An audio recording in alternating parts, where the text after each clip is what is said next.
This video is for paper folding and constructions, Chapter 1. For number 1, we're going to use paper folding to bisect segment AB.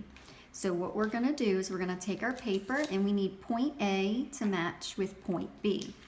So we're going to fold it and you want to peek inside until you can see that the segments are lined up and point A is going to land on point B.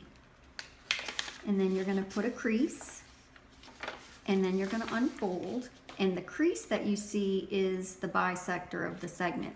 So we're going to label the midpoint M. So at the crease we're going to put point. Number 2, use paper folding to bisect angle ACB.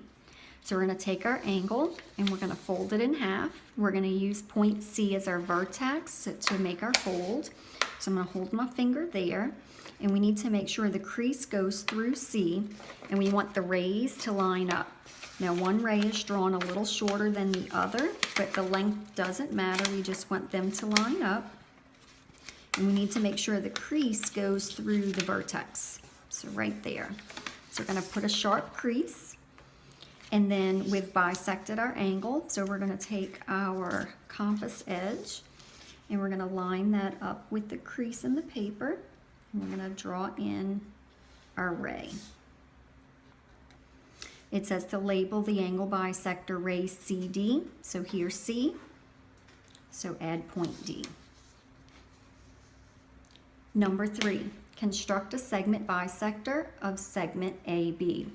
If the directions say to construct, then you have to use your compass. So you're going to take your compass, you have a circle end, and you have a slider, and then you turn it to the right to tighten it, and to the left to loosen it.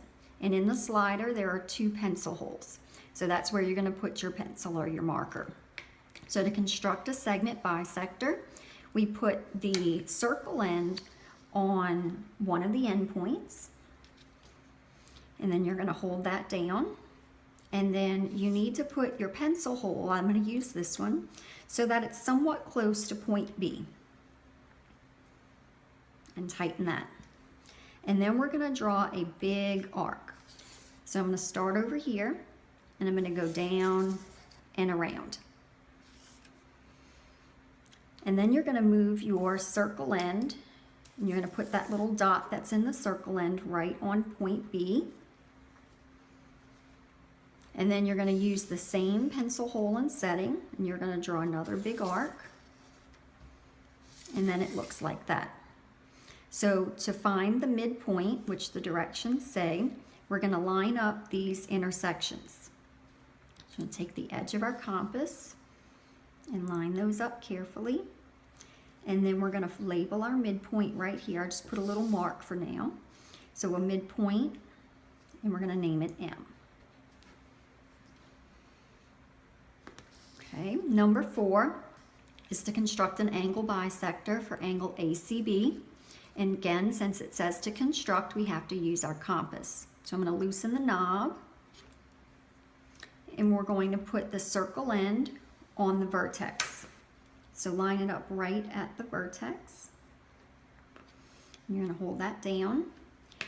And you're going to move your slider so that the pencil hole is inside of the rays. You want it between the rays. You don't want it too far out. You want it between the rays, and tighten it up. And then we're going to draw one arc. I'm going to start down here. I'm going to go up and around. And it needs to cross each ray. So now you're going to take this circle end and you're going to put it at the intersection. We're going to do this one, and then we're going to do that one. So carefully line it up right on the intersection and hold that down.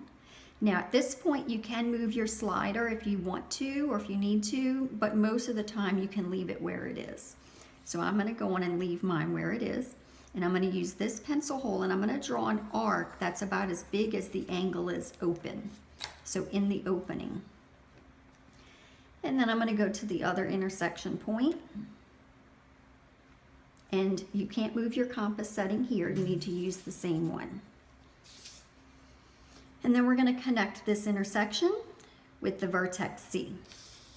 So use the edge of your compass to line it up. And then we want to name it ray CD. So here's my ray. And then C is on there. D can be anywhere. I'll put it right there.